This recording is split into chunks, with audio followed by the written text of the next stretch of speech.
So just going to be on here for a short period of time, but it does appear as though Daniel Perry, he is the veteran, the Marine out in New York that played the role of Good Samaritan and ultimately cost the life of another subway passenger that was threatening other folks in New York.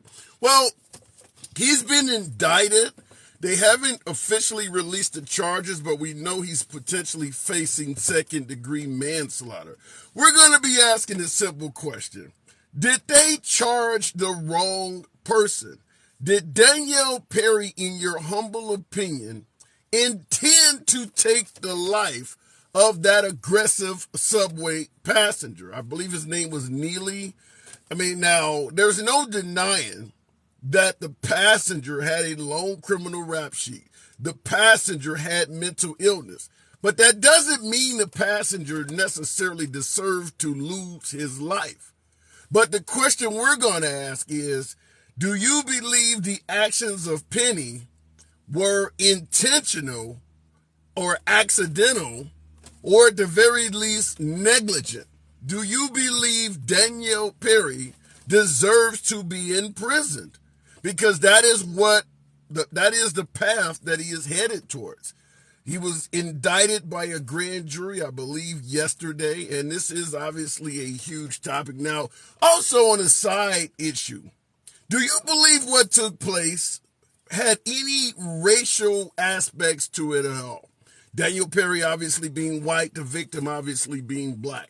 Do you believe it had any racial tenets at all? Because a hell of a lot of folks do believe that, and that has been coming up. Crystal, thank you. Crystal, appreciate that. So what do you think? Any racial aspect to this at all? Now, as always, the program is and shall forever remain MAGA friendly. MAGA is always the preferred guest, but liberals are welcome as well. We don't block, ban, or censor anyone for their commentary. You don't agree with the host, nobody gives a damn. You know I say that on every program. So we're going to go straight to the comments, and we'll go right to the box. No, he shouldn't be in jail no matter the color of his skin. Fair enough. So you're going to be taking a stance that it was purely accidental. And you're not the only one. But I just want to find out from the folks. We'll go straight to the box. I see someone said no racial aspect at all. Move.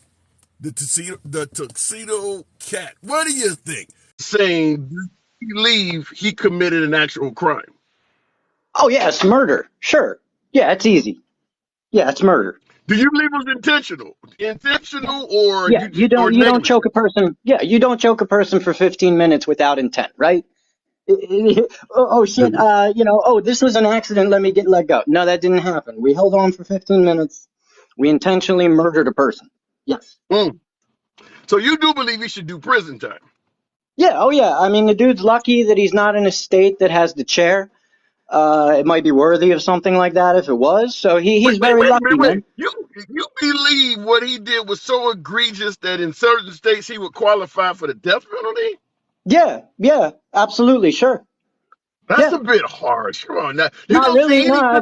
So you have time to think about what you're doing, right? 15 minutes, you got time to think about it, right? You're sitting there strangling somebody. You have time to think about it. You keep on going. You keep on choking him. You intentionally murdered him.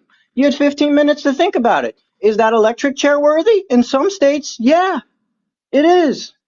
You don't see any Good Samaritan role going amok at all in this. You think it was just a deliberate, outright killing? So it's not about whether he's a good Samaritan or not. That's not an argument. He murdered somebody. There's a law, okay? There's a law that says you can't murder people. He murdered some. It's not about whether he was doing us a service or not. It doesn't matter if the other guy was a criminal or not. He murdered someone. Okay, fair enough. So let me ask you this on a side note. Do you think any racial aspects took place in this? You think racism had anything to do with it at all? Not that it matters, but yeah, more than likely, sure. Explain.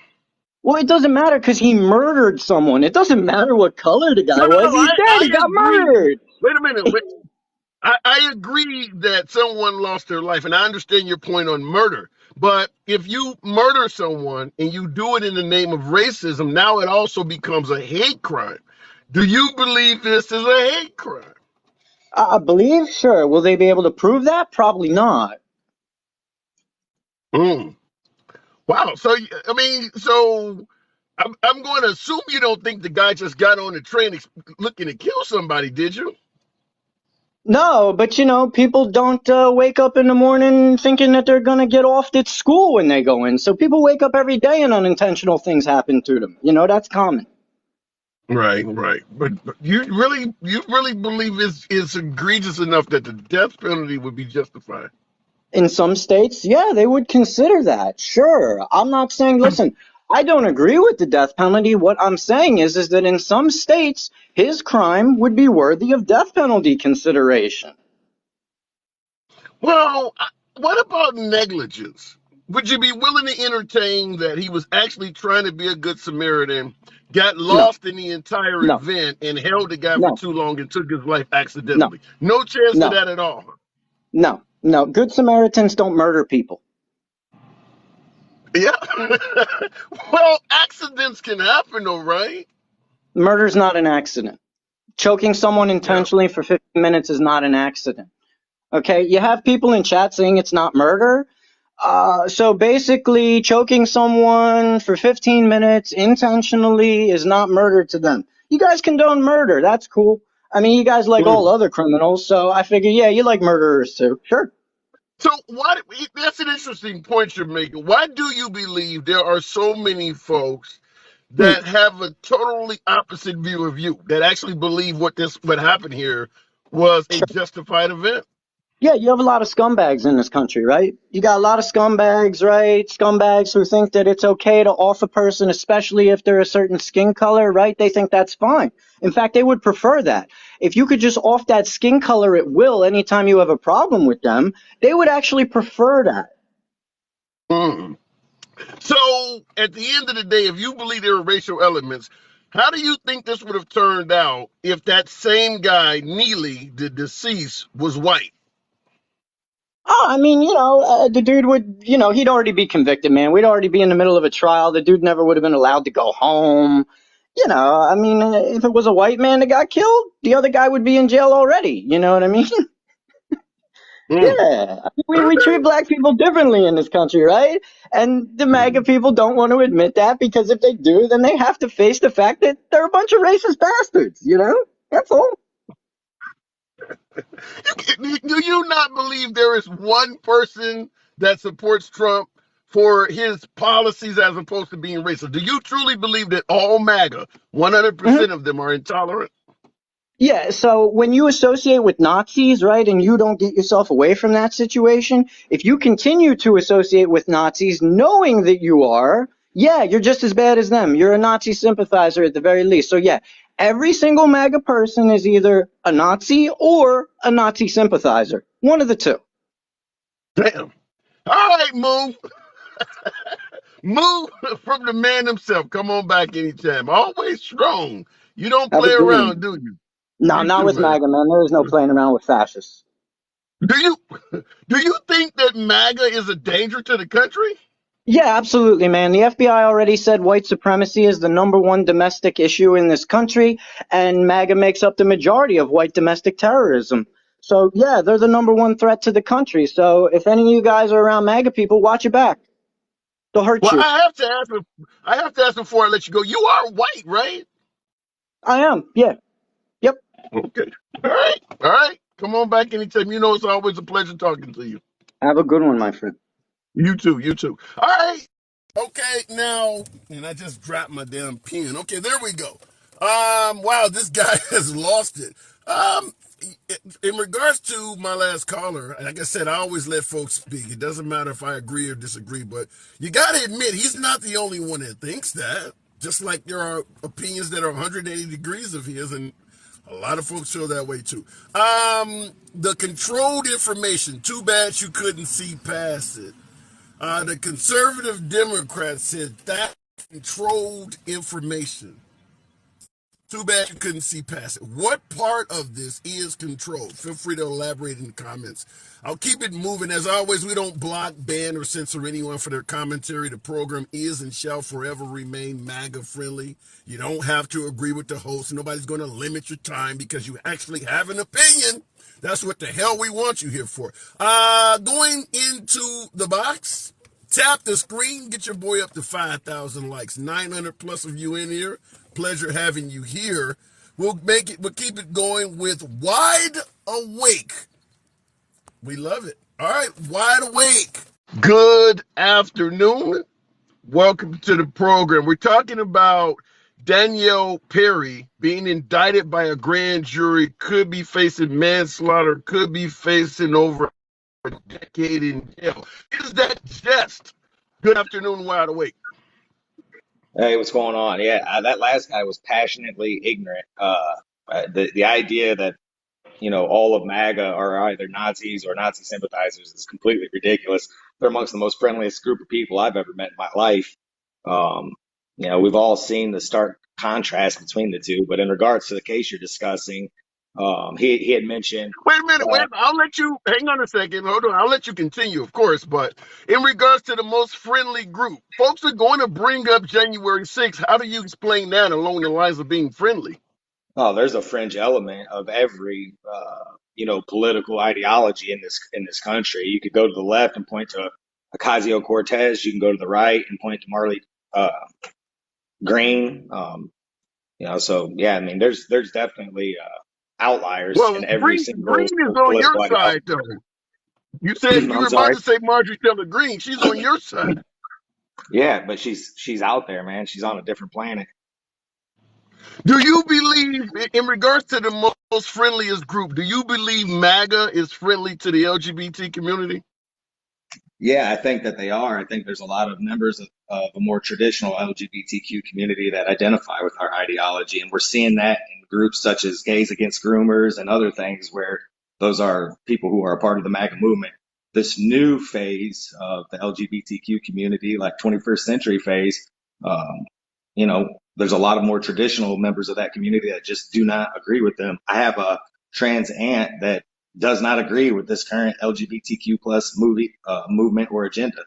So, all right, yeah.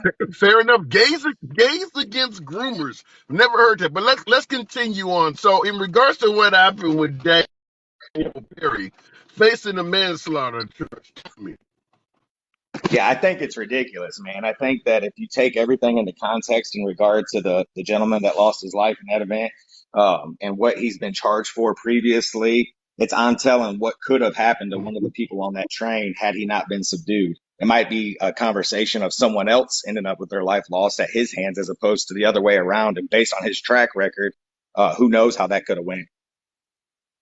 You're not the only one that says that, but we do have to ask the question, even if you have a genuine bad guy in your hands, should there be any limitation to what you can do while in the process of subduing them? Yeah, I mean, I think that holding someone down for 15 minutes was extensive, but having only seen glimpses of how that whole thing played out, it's hard for me to make an educated opinion on whether it was excessive or not. But I would say this. The last caller mentioned that, if it was I think you posed the devil's advocate question to him. You said if this would have been racism question. Yes, like you wouldn't have heard about it. It wouldn't have got the coverage it did. It shit like that happens every day and nobody cares. But when it's the other way around, suddenly it's on the cover of every single news outlet. It's being pumped in the media 24/7. And it's just to keep us divided and to make people have the false conception that doesn't happen the other way around. It does. It just doesn't get the coverage.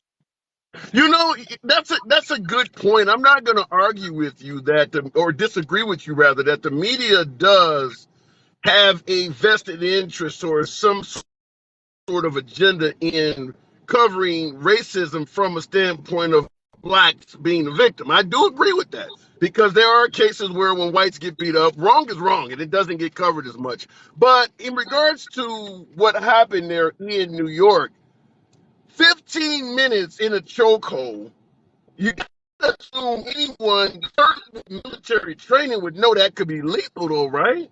Yeah, I would think so. And not enough's been talked about it, but I would be curious to see that guy's jacket in regards to his military service. What was he subjected to? What was his state of mind? Was he dealing with any mental issues as being in the military service? All those things will play a factor when this thing goes to trial. Did he suffer from PTSD? I mean, we don't know, right? Because that hasn't been the angle that they've covered, right? It's just been simply race baiting at this point. So all those things will come out and we'll Well, find well, out. let's go with that point. Let's go with that point. If he has PTSD in his jacket, and he knows that he's been diagnosed. Let's say, for instance, he's been diagnosed at the VA or something like that. If that is the case, and you have PTSD, then you actually have no business playing Good Samaritan in a case like that. I mean, I if would you know I would that you're agree. not mentally all there, you probably shouldn't be involved in that. Yeah, I get it, man. And I think that it's all going to come out, right? Because like, the thing that people, that are trying to turn this into a race thing are failing to admit or they're omitting on purpose is that there were black gentlemen that helped to subdue this guy originally, right? So Yeah. is it a race thing? Really? Is it a race thing? I mean, you seen where they cropped the pictures out to where it just focused on the chokehold and every news press they ran with. But the limited video and images that are out there shows that there were people of all races trying to subdue this guy who was clearly, not playing with a full deck of cards. Now I didn't see that. Is that so? You're saying that they deliberately crowd out other minorities that were participating in restraining this guy? Absolutely, they did. Like if you look at a lot, I ought to make a video on this, but I would obviously get flagged down Yeah, and you probably should. Yeah, removed. you should. I'd like But to see it. the initial reports when this thing first broke, right, you could clearly see, you had a heavier set black gentleman that was holding the guy's feet down, while the Marine had him in a chokehold, and another one who had his knee pinned on his back. And there was people of multiple races that were involved in subduing this guy, right? But as the coverage went on, they zoomed in the imagery that they started to share largely on social media and in the mainstream media that only gave the angle of this white Marine choking out this black guy with no context. And that ultimately drove people's emotions up to get involved and pick a side without knowing the facts or the history of both these gentlemen involved in this. And that's where we are. And it's Yeah, intentional because okay, we're I do fighting. got. Yeah, yeah, but I do have one question that is pressing on my mind, and it would be for you or anybody else. If you're restraining someone, certainly if you have them in a chokehold or some type of really strong restraint, wouldn't you be accountable for realizing that they're no longer resisting anymore? Yeah, I would think so, and that's why I said, 15 minutes. I've been in, I used to be involved in mixed martial arts, and it's very obvious when you get somebody unconscious and they go limp that they're no longer a threat.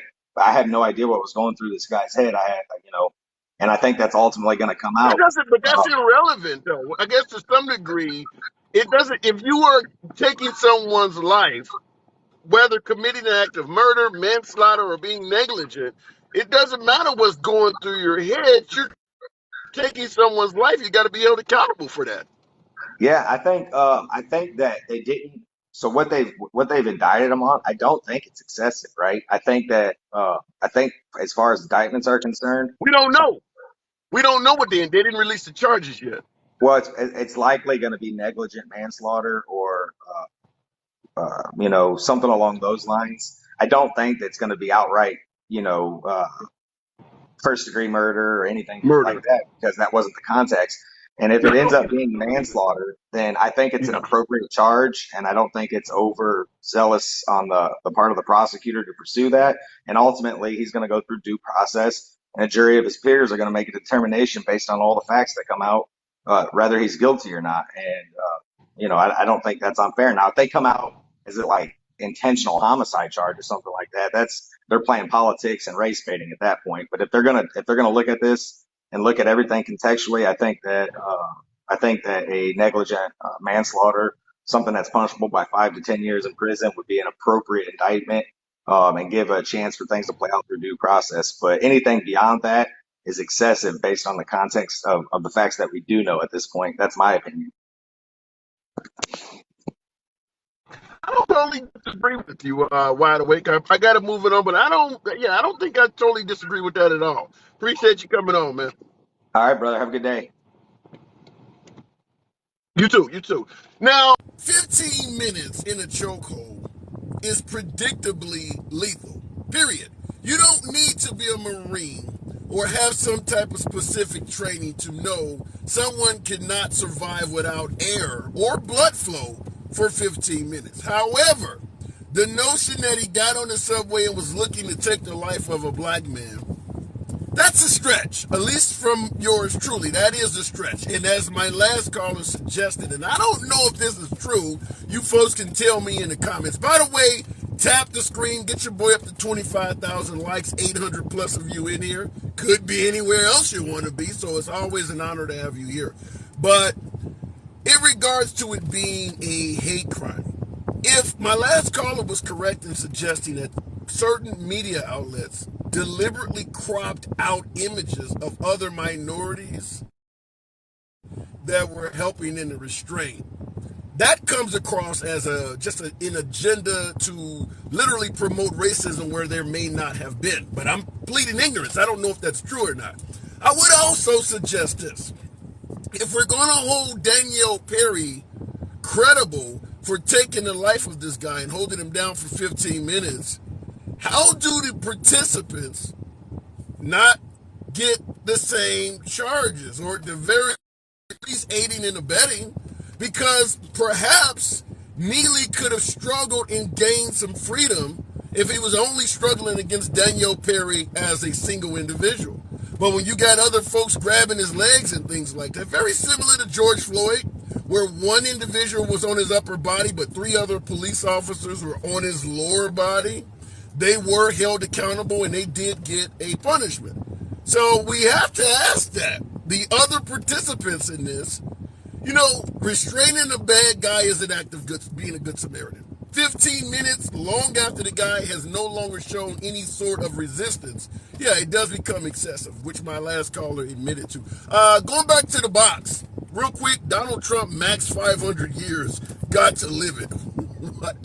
Donald Trump is 77 as of yesterday. The chances of him doing a single day of incarceration is very little. Very little, but we'll see what happens in that. This mentally ill person wasn't a danger, says Tawana Sims. You don't know that. When someone is threatening you, approaching you in an aggressive way or whatever the case may be, you don't have access to their mental illness or their mental history or anything like that. The guy was failed by the system. He probably should have been, what do you call it, committed, so to speak. I mean, he had a long criminal rap sheet. That doesn't apply in this case because obviously Danielle Perry did not know anything about his criminal record. But at the same time, other patrons on the train, they don't know what his mental history is like. They don't want to be approached by somebody that is aggressive. Going back to the box. Someone said, stop lying. I like to know what I'm lying about. Takesha Blue. Good afternoon. Welcome back to the program. Takesha always comes hard. Want to know, possibly manslaughter. Is that too much? You're not going to speak to me and let me speak back? What's wrong with you? You know what? You got the floor. You know what? Let me say this. First of all, I'm tired of everybody getting way more time than me. It's really getting ridiculous. You rush my time, but everybody else, they talk like they done been to law school and everything. You just let Tucker Matlock talk a whole 20 minutes on and on like he done been to law school, and then when I come up, it's always a rush off. I'm not gonna be mistreated. You sound like my ex-wife. Well, okay, what? The floor is it's yours. Me, your ex-wife. Now, how are you today? The floor is yours. How are you today? Talk to me. How are you? I'm doing good. Okay, I'm doing very good. Let's discuss. What's the topic for today? I don't know. What is this, the Takesha Blue program? We're asking a question. Danielle Perry, indicted by a grand jury. We don't know what the charges are, but folks are hinting that he might be facing over a decade in prison for what he suggests this was an act to be a good Samaritan? Are we overcharging an individual? Or are we simply charging the wrong guy to basically portray a racial? What do you think? I don't think it's too much time. I'm gonna tell you, like I told you the last time we discussed this. I don't have a problem with you trying to help the people on the train when there's an active threat. Okay? When there's an active threat. Okay. Okay. The man may have been on there acting crazy. But had he lunged at anybody or tried to harm somebody, that's number one. Number two, you could have taken him down without choking him. It was three of y'all. If three grown But men couldn't let me hold ask you that, that. Let me ask you that. Are you suggesting that the deceased Neely was not a threat to anyone on the train? what I'm saying is we don't know because we have not seen the entire video. He might have just been on there talking loud and belligerent. That doesn't mean he lunged at somebody or he Okay, tried well, to let's go attack with that. anybody. Let's go with what you're saying. If what you're saying is true, where he didn't necessarily lunge at anybody, and we don't know, why did Daniel Perry? Why was he able to get the assistance of other people to restrain this guy? Clearly, He, Daniel he, Perry was not the only guy. But hold on. Daniel Perry obviously was not the only person that thought this individual needed to be restrained. If he's no threat, why are other people participating? handsome. People are afraid of mental people. People sometimes when a mental person may talk loud or act out or something like that, people automatically fear them. Whether they come In into New them, now York? you can listen. Listen to me. Some people can walk by a mental person on the street, and a mental person can just start hollering and acting a fool, and they move over out of fear. So what I'm saying is they may have perceived him to be a threat, but that doesn't mean he was a threat. That's what I'm saying. Right. You cannot kill a person off what he could have did because of his past.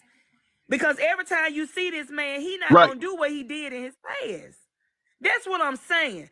I don't have, and Here's, again, here's the, listen, here's, listen.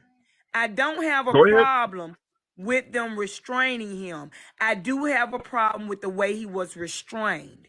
Okay, you got the man around the neck. The two men are holding his leg. He's no more a threat. When he stops moving, turn the man's neck loose. You didn't even try to administer CPR after you realized he was out. Like I said last time, that's when you deem that his life was not worthy of being here. Mm. Well, That's what I'm saying. Here's one of the things I take odds what you're saying about the mental health issue. Now, I grew up on the south side of Chicago, and I regularly caught the subway trains there in Chicago. And I guess the point I'm trying to make in regards to folks with mental illnesses, if you ride the subway or you ride public transportation in a big city like Chicago, New York, Boston, you deal with mentally ill people all the time. You can recognize there are plenty of folks who get on the bus talking to themselves and doing things like that. If this happened in, rural Alabama somewhere where people freaked out towards a mentally ill person, I could understand it a little bit more what you're saying. But if you are a regular user of public transportation in a city like New York, you have seen hundreds of mentally ill people. It shouldn't lead to you freaking out because it's a normal occurrence. How do you know they were regular riders of the subway? The entire train? How do you know that the people that restrained him were regular riders of the subway? How do you know this? You don't. You're making an Yeah, assumption. You're making an assumption. yeah. I mean, We don't know. so in I've other never words, it's listen. possible that entire car. It's possible that Not entire I didn't car say could have the been entire filled car. with new riders. I did not say the entire car, handsome. I said the three people that held him down. Okay. I've never Well, rode the subway, but if I was on there that day, you were gonna assume that I was a regular rider. But that would have been my first well, time then, riding. based on what you're saying, then it's probably imperative that we hear from other riders on that vehicle how he was behaving. Because if we want to lead to the notion that there was really no reason to restrain him or he wasn't a threat, we do need to hear from those other riders. Now, as far as I should know, does appear as if some of those other riders were having problems with him. But we'll have to see what comes out on that. See how you just twisted my words? Did I not say I didn't have I said I did not have a problem with him being restrained. I said that. I said I had a problem with the way he was restrained. Because you can get somebody down without choking them around the neck. I've fought Yeah. many people. I've gotten in a lot of fights. I didn't choke a person to the ground. I may have run and drop kicked them or something like that, but I didn't choke them to the ground. The only thing I'm saying is he held him too long. That's Yeah. the number I one don't disagree issue. with that. That's the number one Okay, I issue. don't disagree He with that. held him too But do you long. believe? Okay, I don't disagree with he held him too long. I think we can all agree with that. But do you believe 15 years what he's facing? You think that's possibly justified if he gets something like that, or is that overkill? Listen, for every action, there's a reaction and a consequence. You Could cannot be pick 2 years. the consequences of your actions. That's why you have to be careful with what you do. 15 years, maybe 3 years of those are a little excessive. I don't have a problem with 12 because this man's family got to live without him for the rest of their life. They gonna suffer for the rest of their life, and he gonna get out and still have time to still live his life. They family member gone because he was mentally ill. All That's what right, I'm fair saying. point. I'm not gonna say it's a race thing because I don't know if it's a race thing or not because I don't know nothing about that man if he like black folks or not. I could care less about that. The fact is that a life was taken that didn't have to be taken. That's all I'm saying. You could have restrained him and kept him down and until y'all got to your stop without choking this. You know what I told you about that choking? Remember what I told you about that choking? Yes, I do. Listen, I got one more question I want to ask you. I do got to move it on as usual, but I got one other question I want to ask you before I let you go. If let's just say what Daniel Perry's already went through. Even if he's found not guilty, he's already went through an arrest, an indictment. He's been processed, facing manslaughter. Do you think any of this could lead other citizens to be more hesitant to act in a good Samaritan sort of way in the future? No, I don't. But I think it'll make them think about how to subdue a situation. I think if they think about choking somebody, they're gonna second guess. They might not even choke they mate in bed. But I think they're gonna I think they're gonna, back up from that choking situation. Because there are a lot of ways you can get a person down. That's all I'm saying. He could have bucked him in the back of his knees with his knee. He could have just grabbed him around the chest and just brought him down to the ground. There are a lot of ways to get people down other than choking them. I'm telling you, I know about it because, you know. So that's all I'm All saying. right, we don't need you to confess. Correct. We That's don't need all you to I'm confess. saying. All It's right, more than one way Takesha. to get a person down. Well said. All right, appreciate you coming in. Thank There you, you go. Answer, for my Okay, time. you're welcome, baby. You're welcome. Comments. Do you really think he had time to sort all of that out? Kale, that's a fair comment. Also, we'd have to really examine what type of fighting skills that he had. I mean, he was a Marine, but that doesn't mean he was a jiu-jitsu expert. So, I mean, what she's talking about, while that is true, there are alternative means to subdue someone. Maybe he didn't know all of those methods. So, yeah, that is something else that would have to be examined and looked into. It almost kind of sounds like you could have shot him in the leg. Well, how good is the marksman skills of the person you're talking to? Maybe they're not that good at shooting that they can hit somebody in the leg. He had time to take his arm from around his neck, sage the room. Yeah, 100%, that is an issue. But we're asking the question, is this a case of absolute murder, negligence, or are they overcharging a man who was just simply trying to help out his fellow subway folks?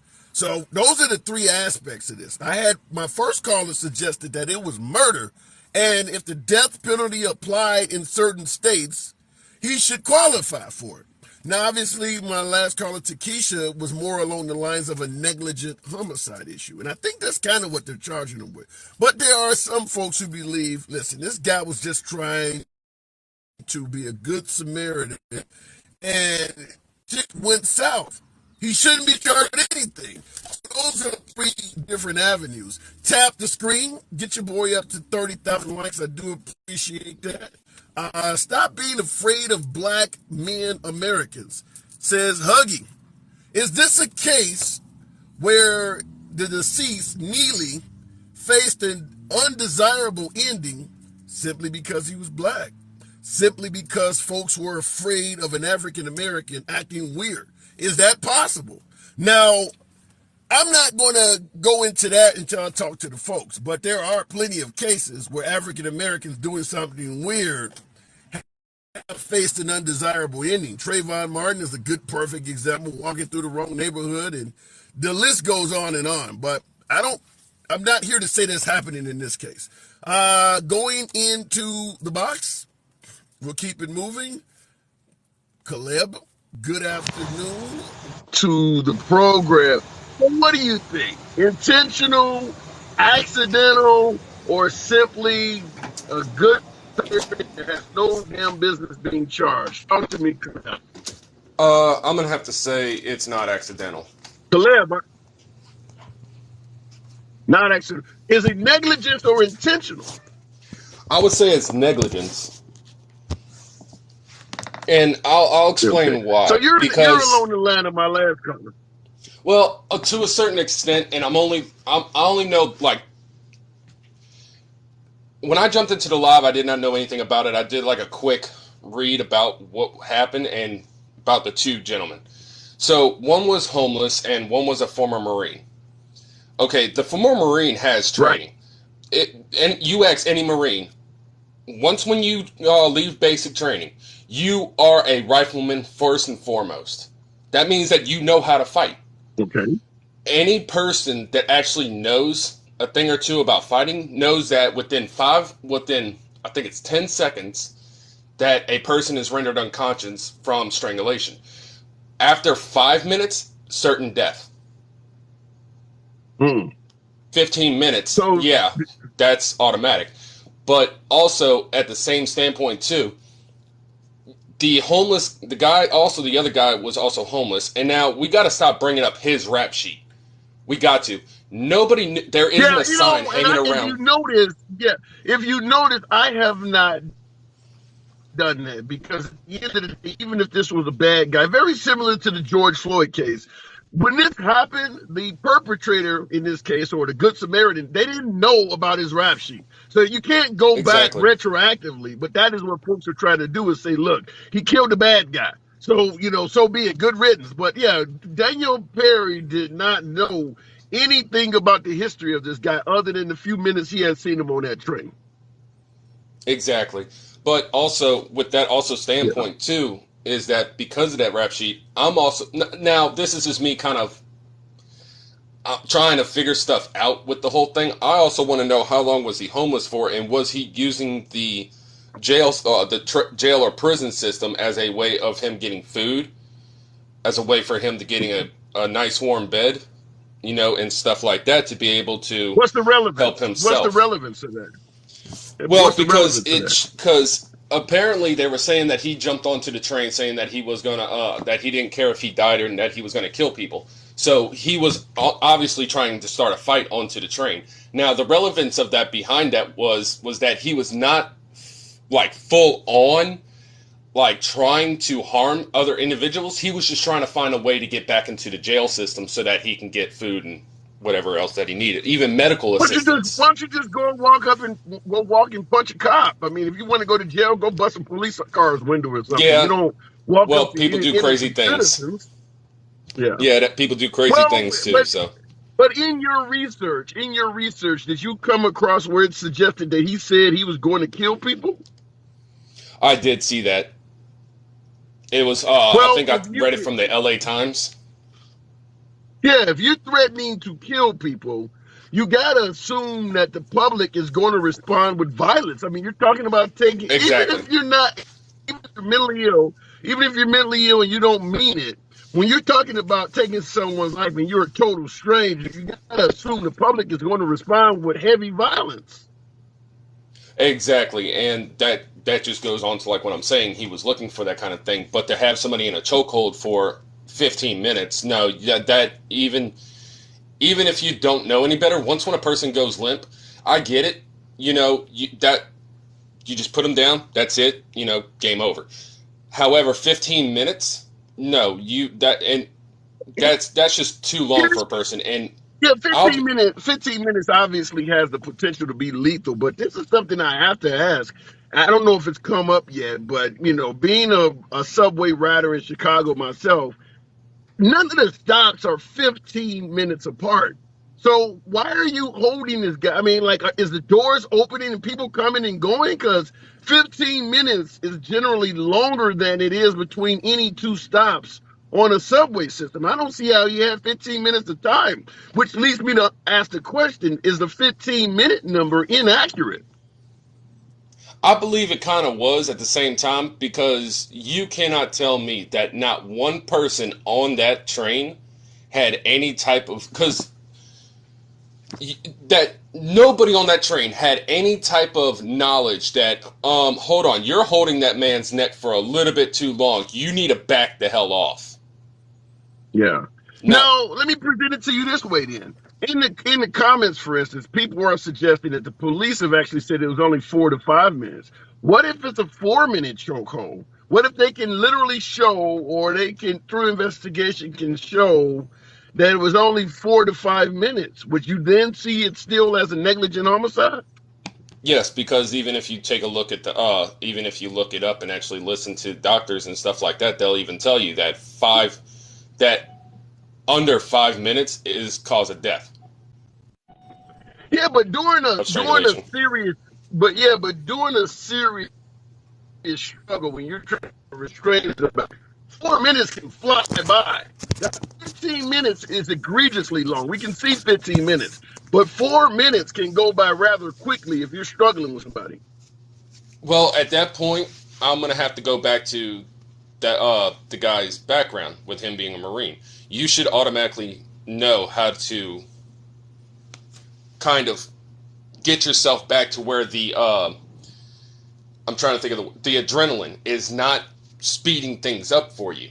You should know how to control yourself to an extent, and that is one of those extents that he should have been able to control himself to.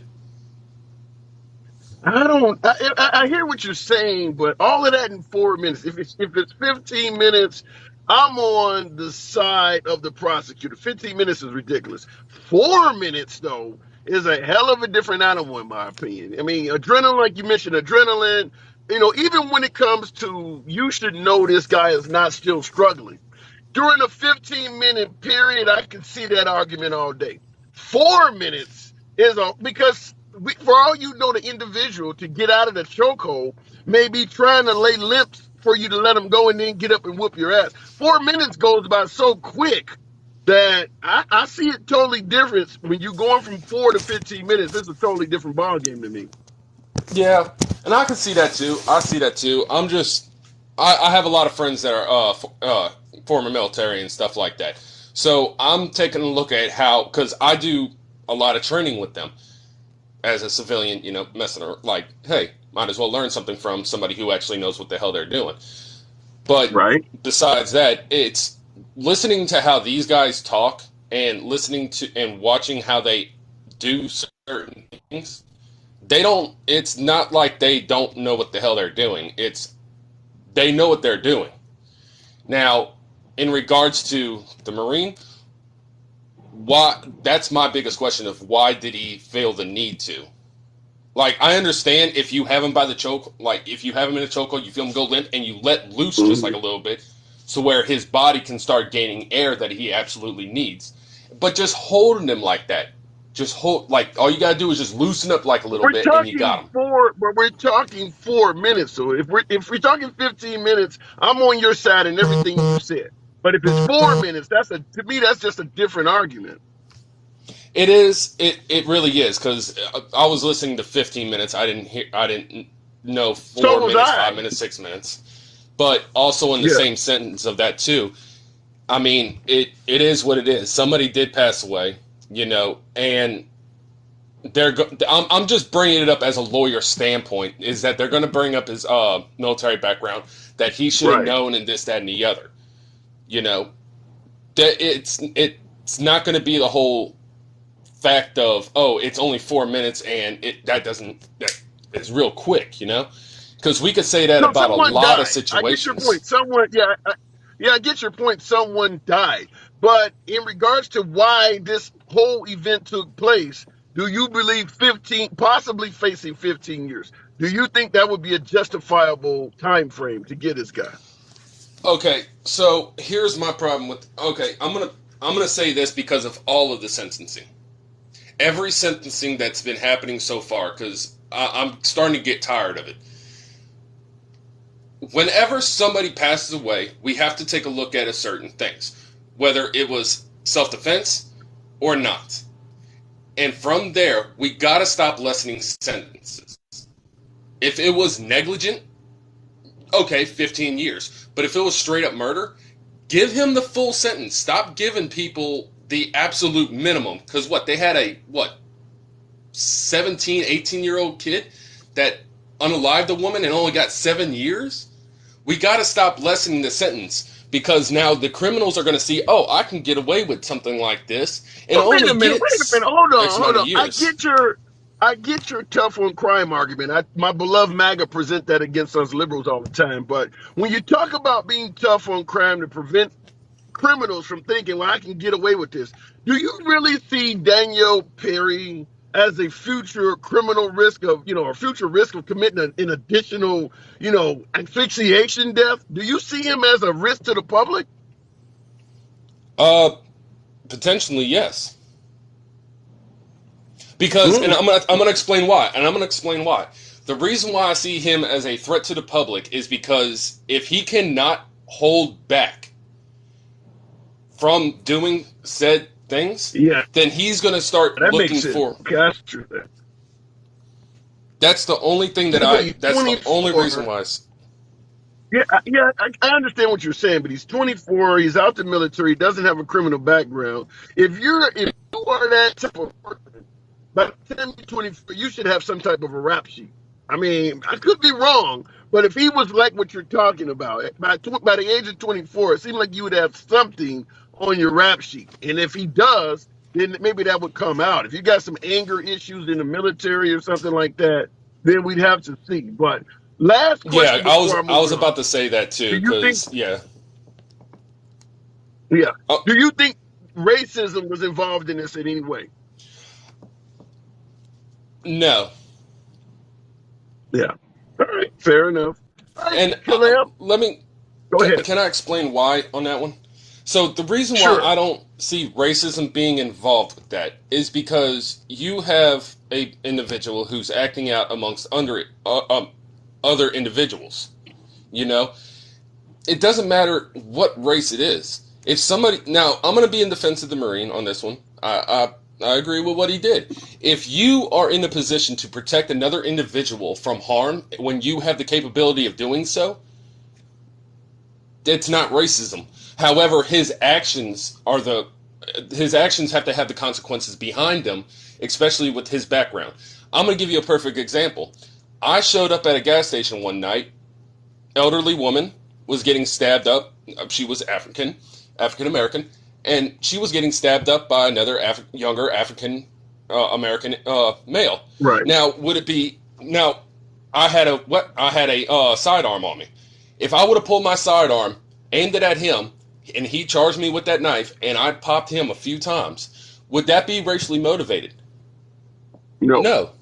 It was me trying to be in defense of another individual. Yeah. But Well, but that's how I feel like about that whole situation.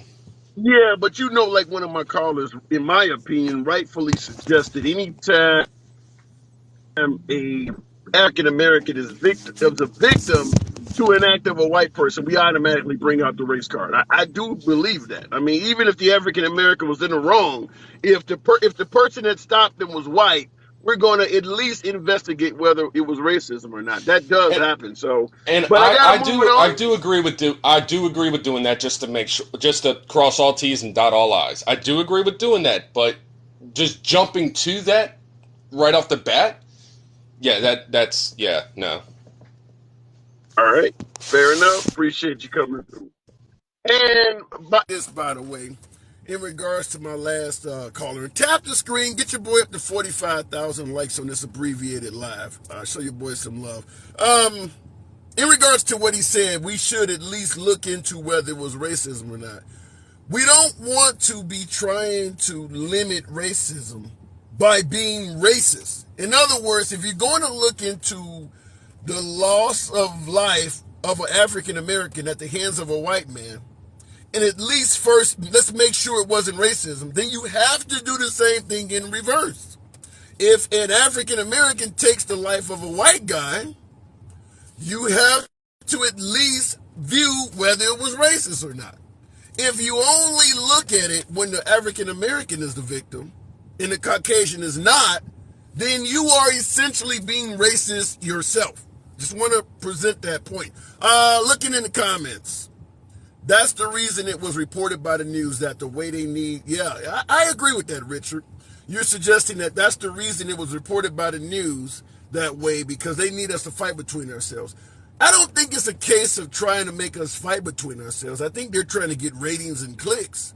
And reporting stories that have an African American victim at the hands of a white person is something that gets people talking. Now, you're right, it leads to fighting, it leads to division, but they're not seeking division and fights. They're seeking revenue from putting stories out there that a lot of people like to watch. Now, while we're going to admit the mainstream media has an agenda to promote racism from an aspect of African Americans being victimized, let's not pretend like it does not happen on the other side. If you watch right-wing media, basically all the crimes being committed are by black people. I'm from Chicago, and I cannot tell you, as a person who watches a hell of a lot of right-wing media, I cannot tell you how many segments I have seen in regards to somebody in Chicago breaking into a car, robbing a Walgreens, or taking over a Walmart. I mean, it is insane at how much African American crime is covered on right-wing networks. It's like literally the black crime channel. Even some of the most mundane crimes, somebody got their purse snatched in New York. That shouldn't be national news. Took an old lady's purse and ran off. And they get a whole segment on the 5 or Outnumbered on Fox. That's one individual getting their purse snatched. It's wrong, but if you watch right-wing media, I could totally understand if I sat around and I was not African American, fearing the hell out of black people if I watch Fox News all day, or shooting a black person on my porch through the door, because that network really portrays us pretty badly. And I'm just giving it to you from both sides. Looking in the comments section. Why can't you look at racism against whites? That's what we're talking about here, Thomas, is that it does happen. It happens on the other side as well. That's what we're talking about. For instance, if there is a white victim of racism coming at the hands of blacks, it will be covered on right-wing media extensively. If it's the other way around, then you're going to hear about the black guy that got taken out. You're going to hear about his criminal record and all this other stuff that's irrelevant. Like, for instance, Trayvon Martin, they were bringing up that he smoked weed or that he lied in school, like little crazy shit. So both sides have an agenda. It's not just the mainstream media. The way right-wing media covers racial issues is exactly the same as the mainstream media, just in reverse. It's just in reverse. Anytime there's a racial aspect in the mainstream media where they're portraying the African American as a victim of racism, if you watch right-wing media, they're suggesting that that was a bad guy and racism had nothing to do with it. Doesn't matter if it's what we're talking about now, if it's George Floyd or any of this stuff. All of these folks on this side are saying died at the hands of racism. Folks on this side are saying, no, Breonna Taylor was selling drugs. Or, this guy went in and strong-armed a guy in a cafe station. Talking about Freddie Brown or Freddie Gray or whatever. So both sides do it. It's not just one-sided. They both do it. Going back to the box. Keith, good afternoon. Welcome to the program. Talking about Danielle Perry choking someone out on a subway, choking out neatly in the subway. Do you think that was deliberately murderous, negligent Deliberately, homicide, or just a good Samaritan charged? no. Deliberately, You no. said Should the what? guy do time? Absolutely. He's a Marine. He's been trained in this shit. A chokehold does one thing. You're trying to obstruct the airway. You're going to knock somebody out. You're going to kill somebody. It would have been really easy, and you cannot tell me that he has not been trained to put somebody in a half or full Nelson. He could have Yeah. Did my easy to you put weren't somebody on? in a full Nelson. Did my you weren't on? Yeah, but there's a. But, okay, Keith, did you just do something? Okay, I'm gonna have to. Okay, Keith, send it again. I don't know if you went on Bluetooth or something, but you became so the echo got to be so strong that we couldn't even communicate. So try it again. Real quick in the comments, somebody said, looks like Laser said, but there is much more liberal media. That is true. There are far more liberal media outlets than right-wing media outlets. However, if you believe it is wrong to skew the news, it doesn't matter that only 5 or 6 networks are doing it on this side. Wrong is wrong. If you believe what the liberal media is doing in terms of having an agenda, promoting racism, promoting division, doing the exact opposite on the other side is no less wrong. The argument, well, I only got, essentially what you're saying is you got a Uzi and I only have a revolver. If shooting someone is wrong, it doesn't matter that you have less bullets. You are still shooting people. And that's what the right-wing media is doing, just like the left-wing media is doing it. You just have fewer channels to do it on. But you're still doing it. You got right-wing media pointing out what the left-wing media is doing and how wrong it is, while doing the exact same thing in reverse. That's all I'm saying. Name where MSNBC only reports white-on-white crime. I don't believe any media outlet only reports white-on-white crime. I don't watch a lot of MSNBC myself, so I can't speak on that, but I'm certain that if white-on-black crime takes place, MSNBC is going to cover it. Now, I know the argument is you don't see black-on-black crime getting as much attention. Something criticize Black Lives Matter, where you don't seem to care when blacks kill blacks. Well, the whole purpose of Black Lives Matter was to suggest that we are not taking the deaths of black people as seriously as we would take the deaths of other folks. Now, in regards to black-on-black crime, if you are African American and you go out and take the life or harm another African American, the only reason you are not facing justice is because they haven't caught you yet. You don't see a lot of African Americans killing other black people and it being found justified, or them letting the person go like they did with George Zimmerman, sent them home, or the case of Ahmaud or whatever is the guy that was jogging when they sent them home in an hour. So I agree there's a hell of a lot of African Americans killing African Americans, but they face justice. The Black Lives Matter movement was because they believed folks were harming African Americans and not facing justice. All of that killing in Chicago, when they catch those folks, they're throwing them in jail. They're not getting away with it.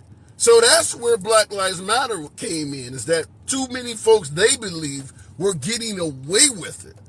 That's a different argument than just stepping up and trying to get involved in gang violence, which is what most of black-on-black killings are. It's territory, gang violence, drug-related, and things like that. Different argument. But I understand some folks wanted to skew it because it makes it look better if we can get the hell off what they actually are talking about. Looking in the box, I don't know. No, Chicago wasn't throwing anyone in jail. Now, if you go murder someone in Chicago, they're not going to let you get away with it. I don't know what media outlet is telling you that. Now, a lot of folks are being allowed to shoplift and shit like that, but if you are murdering folks in Chicago and the police catch you, they're not letting you walk out of jail. That's not happening. You may think the person should have got life and they got 15 years. We can debate that, but you're not walking scot-free if you're out harming people like that. That's not happening, not even in Chicago. Going back to the box. We'll try Keith again. I don't know what happened last Keith, we'll keep it moving. Those are crimes of proximity. Yeah, that's 100% true too. Keith, can you hear me now? Yeah, sorry about that. What irritates me about Yeah, I this? don't know what happened, but you just had a big Yeah, ass echo.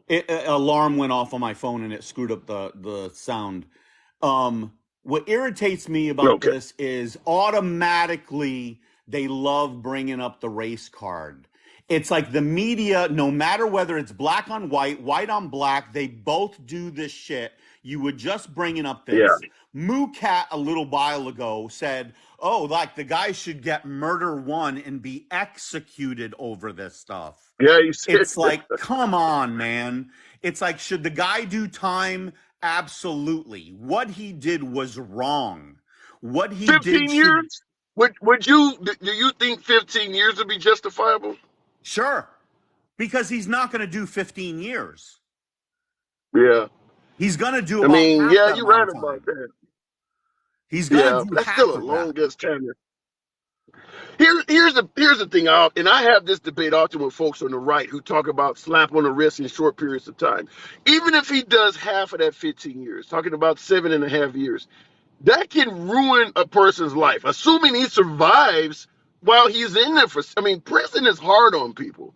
I mean, that could literally. I mean, it's not unlikely for folks to go into a penal institution and catch more charges. Many people have went in and never came out because of catching additional charges. So, 7 years, just regardless of what he ends up walking away with, that's a long time to be in. What irritates me though is how much, like, I wonder how much, like, this is in the news because of the racial issue. Like, would this be getting this much Nope, limelight? You know what I mean? It nope, goes back he would to not. like the George Floyd thing. You were bringing this up a little while ago, right? It's like, where are all the Democrats? Like, where are all the Nancy Pelosi's and the Chuck Schumers that were on their knees in Washington, D.C.? Where's, like, they had all the parades for George Floyd. Now, you had the 5 cops that beat the living hell out of a man and killed him. Where were all the hundreds of thousands of dollars pouring in for that man? Where were all the parades for that man? You don't even hear about that What are you case talking anymore. about? The What the are you talking about? the 5 cops that beat that man to death down in, what was it, Texas or whatever? It's Were or they the ones on horseback or something like that?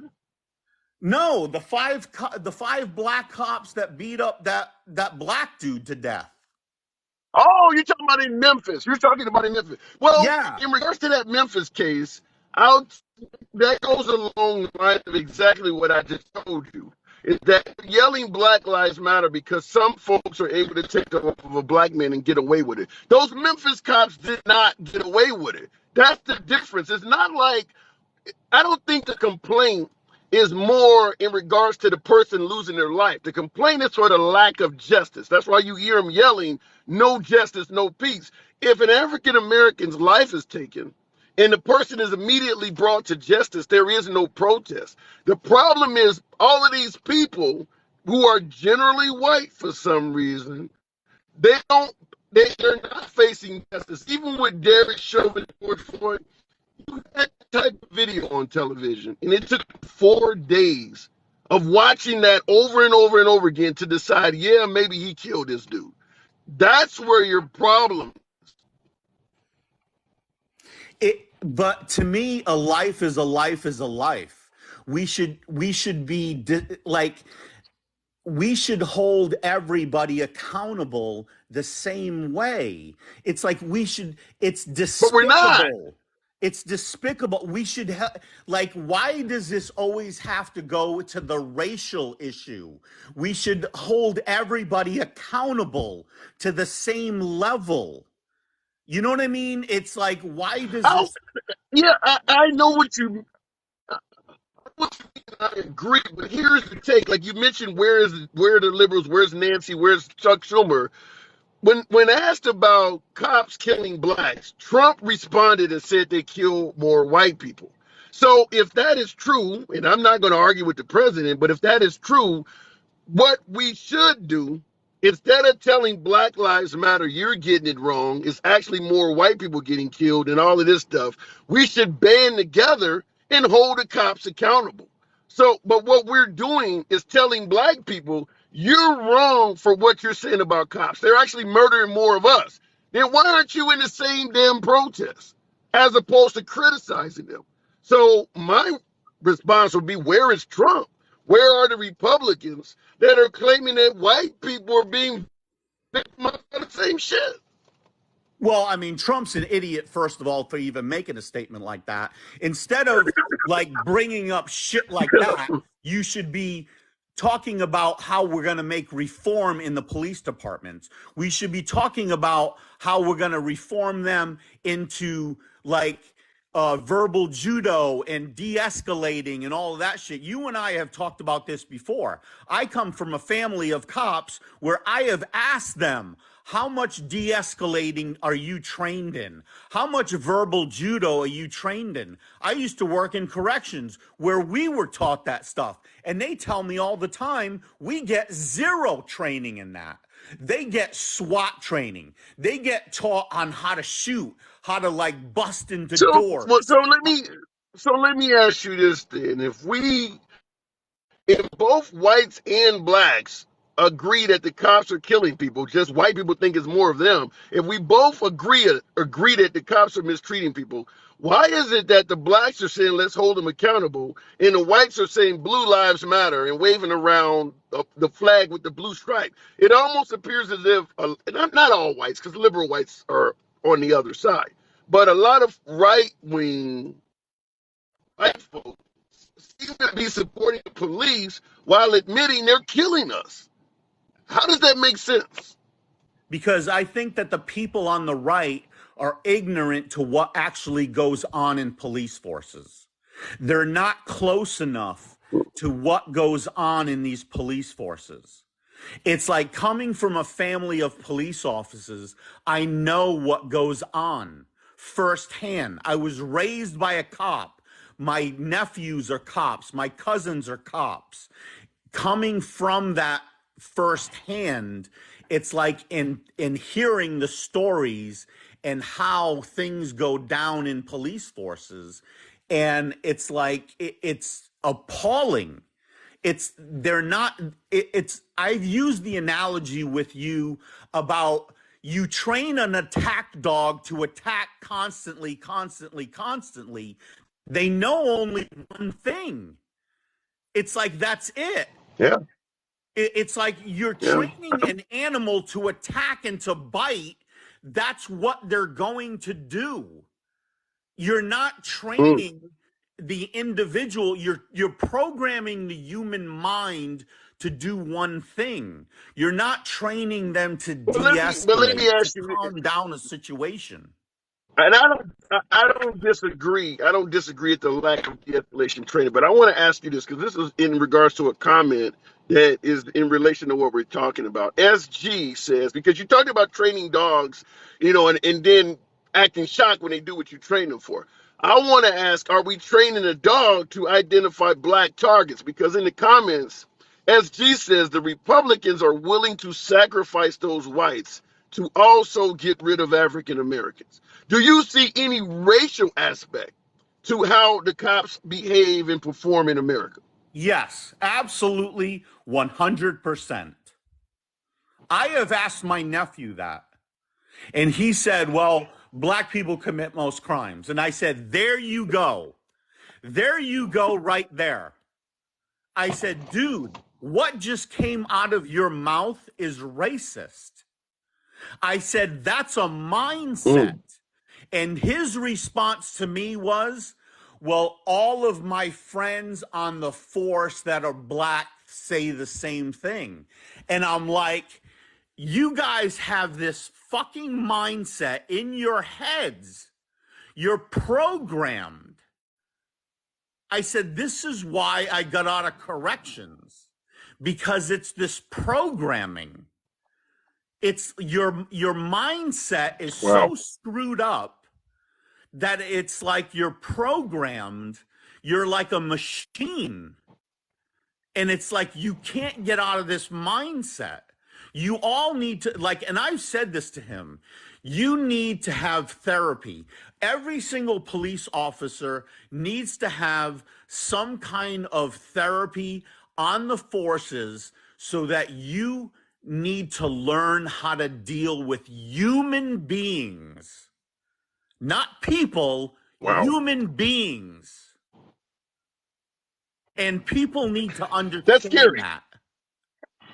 And Yeah, as that's far scary. as the, But as far as Go ahead. this Marine was trained to do what? He was trained to kill. That's what Marines are trained to do. So in this situation where you have a guy, and let's face it, I live in California, I live in the Bay Area. San Francisco has a huge crime rate within the homeless community where there's been tons of murders. It's like tons of stabbings. It's like the homeless community has a huge issue with mental health issues. It's like you don't know what this individual is going to do, right? The mindset of this Marine is like he might have thought, hey, maybe this guy's got a knife. He automatically goes into this programming, right, of I need to protect people. It's like his mindset is triggered. He automatically goes into this If that is the case, programming. yeah, I'll say if that is the case, like I told a caller earlier, if that's the case, he has no business getting involved in Good Samaritan incidents. But I got to move it on, Keith. You know what we do here. Hey, Appreciate you coming in. always watch you, Tim. Appreciate you. Thank you. Thank you for the support. You can get your boy up to 60,000 likes, 700 plus of you folks in here. The program is MAGA friendly. I see in the comments Rory Kane Corso.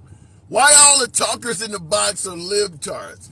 Yours truly, I have no control over who decides this is decent content.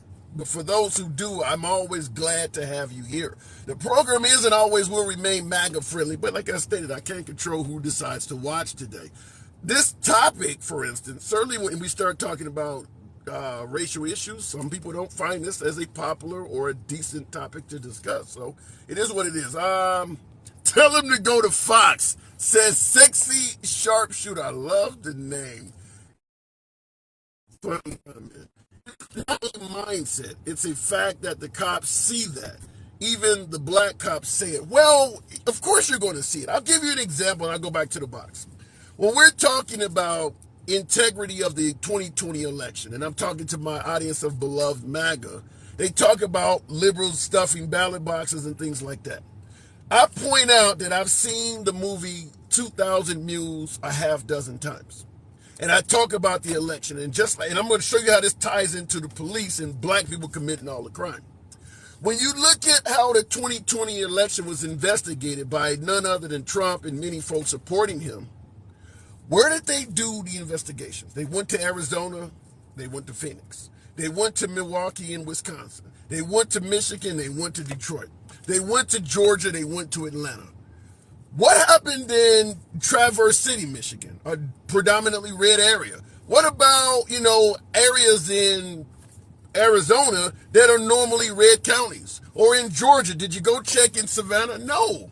We only checked the ballot boxes. We only did our investigation in predominantly Democratic areas. So that's where we found the fraud. It's all Democratic fraud. Well, you weren't looking for a specific type of fraud, and you ignored anything happening in the Republican area. So if there was fraud in those areas, you would not even have discovered it because you never went there. Well, the police do the same thing. If I police your area, put a hell of a lot more police cars in your area than in mine, guess at the end of the year where I'm going to find most of the crime at? It's going to be in the area where all the police are.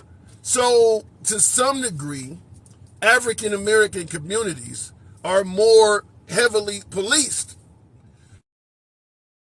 So that when you do have a white criminal, well, he was a nice guy. I never knew that. I would hear him outside in the back shooting at the tree or something, but I never, because you weren't policing that area. Meanwhile, the African American had been randomly stopped and frisked, and they took his gun off him before he could ever fire off a shot. So that is the difference. Stop and frisk, another perfect example. In New York, Rudolph Giuliani, stop and frisk. Who do you think they were stopping? Who do you think they were frisking? Meanwhile, all the white-collar criminals are walking right by you. You're in Manhattan stopping and frisking all of these low guys. Meanwhile, somebody's walking by who just wiped out 10,000 individuals' 401k. Maybe you need to stop and frisk his laptop. No, let him go. Get that other guy over there wearing a ski mask. And that's what has happened. So it is always going to be a case of more African Americans committing the crime because that's where you're policing them. Make no mistake about it. When it comes to drugs, and that's what most individuals are incarcerated for, is drugs. You think white people don't use drugs? They don't get high? But yet all of the folks in jail are African American. You think all of the white people are just walking around sober? So there has to be a reason why one group is getting caught for all the drug crimes when everybody is doing drugs. That's what the point I'm trying to make.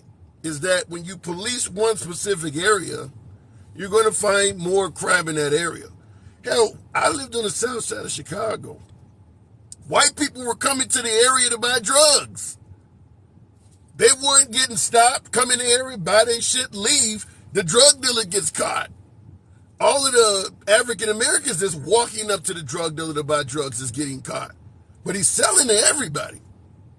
So when you go to jail, it's all the African Americans are there. You can skew the way you police so that you can make it look like one group is committing all the crimes. I'm not going to pretend like there's not a hell of a lot of crime committed in African American neighborhoods. I'm not going to downplay that. But it is mostly related to drugs.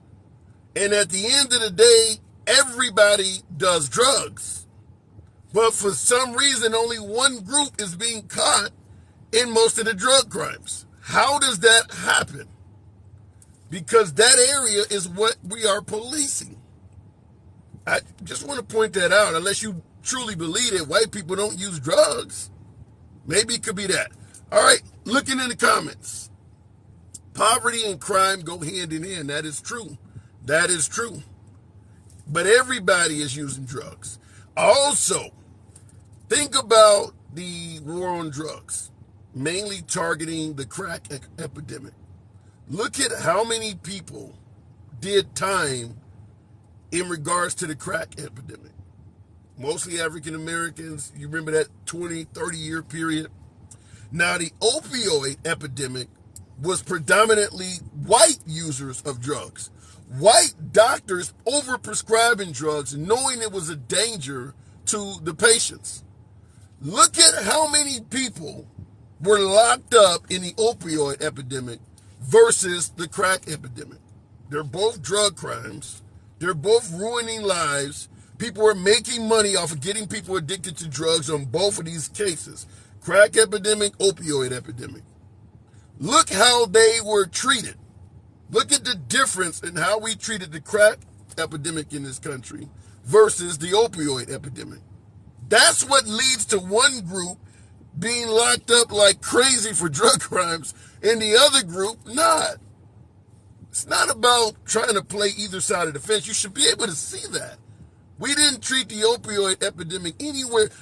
We've all probably had doctors prescribe. I had 2 teeth removed about 6 years ago.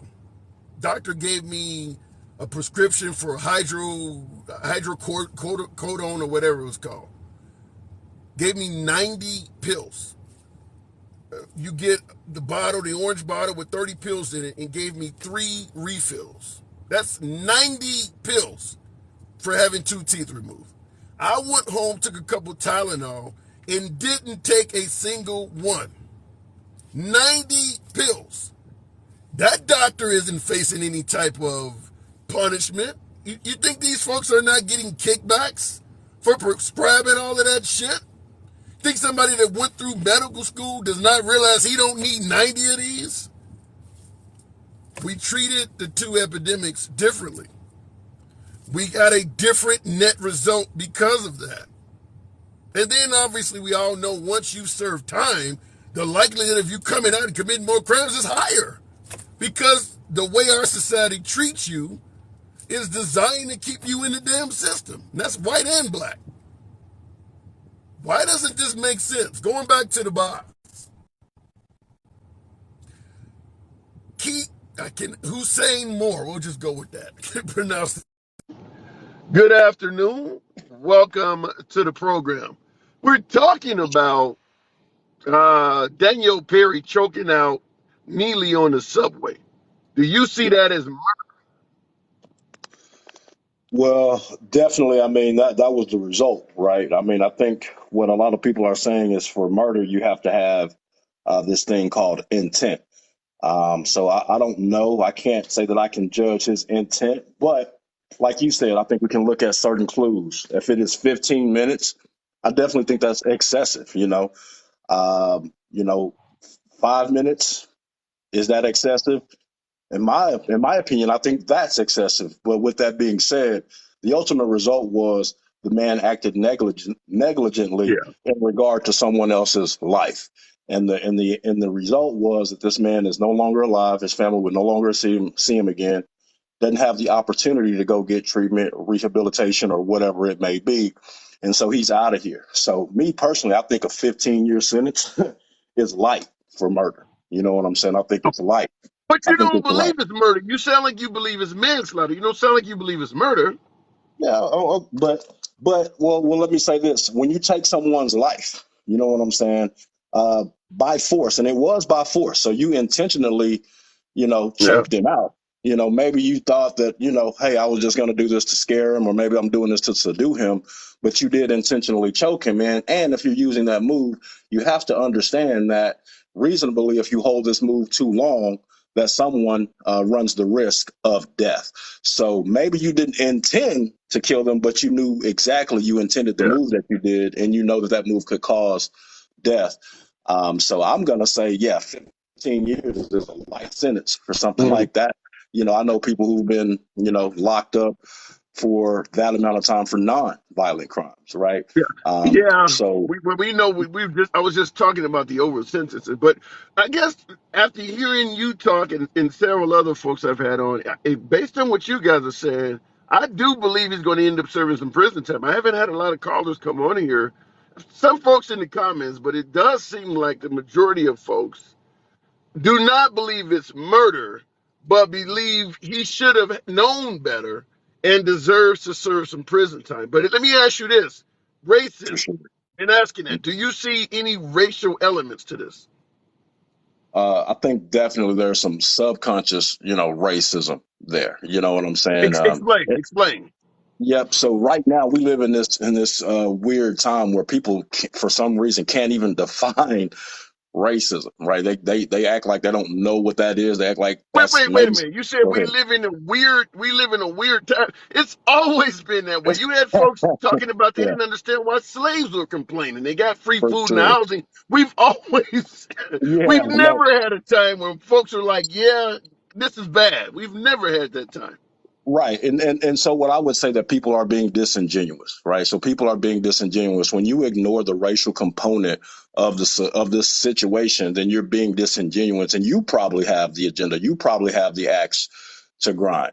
Because what I would tell you is that for whatever reason, in the eyes of the larger society, at least here in America, it seems that black life has less value. So we can go up to them and we can rough them up, we can choke them out. If you selling cigarettes, you deserve to die on the corner. If you have a fake $20 bill, you don't deserve to live.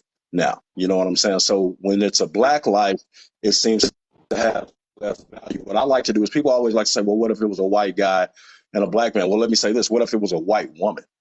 right, exhibiting those same behaviors on that subway, right? And it was a black male subduing her. All That of wouldn't these, go all of well. That wouldn't right? go well. No. But people always want to say his life is a life and race is out of it and all these other things. However, if it was a white woman exhibiting those same behaviors, I think we all can agree that it probably would have been a much different outcome. She probably would not have been choked out. Well, Go ahead. KJ in the comments has suggested that if a white woman was on the subway acting like Neely and a black man, let's say somebody like Terry Hughes, choked her out, it wouldn't Yep. matter. That's what KJ said. It would not matter. Well, KJ, I don't know what he means by not mattering, but because we all know that that's a freaking lie. We all know that if it was a white woman exhibiting those same behaviors on a subway, she would be here today to tell us and be able to live to talk about it, right? Yeah. So again, to all these people that saying that race doesn't matter or these things, they're liars and they're being disingenuous with actual facts of not just history, but also what's present today. And so, and my thing is when you put yourself in a position to, subdue somebody, and somebody was like, hey man, they brought up the fact about the five black cops, which I find that interesting. I mean, you definitely gave a strong retort to that, but I thought that those guys were blue lives. All of a sudden now they're black. At the end of the Yeah. day, you know what I'm saying? They Well, say, hey, I will we're tell here to you this, support the and blue lives. I will tell you this in regards to the notion that cops shoot whites as much as they do blacks. Well, my first Mhm. argument is then why the hell ain't white people complaining? But For sure, if you notice, it is very rare. I mean, because white people have phones and cameras. I for sure. cannot think of more than one case I can think of one case in Minnesota where a black police officer, and there's a hell of a lot of black people in the force all over America. I can only really think of one case where a black Hmm. police officer did something wrong to a white person and it made news. I mean, and that was Hmm. the Somali up in Minnesota that shot an Australian woman that had came over here and killed her, and he got Hmm. thrown in prison quick. Got like Quickly, 20 something years. But quickly. there are, and also I will add this. I'll let you continue, but I will add this also. We certainly in the LGBT area, we often are admitting that women are smaller and weaker than men. You talk about this sports team shit. Women are Good. smaller and weaker than men. You Yeah. notice that almost all of the controversial shootings are being done by men. You would assume the Hmm. woman would be the one that would be fearful and firing shots that she shouldn't be shooting. But it's almost always men. Why is that? Yeah. Well, number one, I think men, especially when you look at who's doing those type of shootings, men are just more prone to violence, right? I think even as kids, when you see two little boys wrestling and playing, you're gonna probably allow that to go on a little bit longer than if you had two little girls playing and wrestling. You know what I'm saying? So I think it's the way that we are socially engineering men today.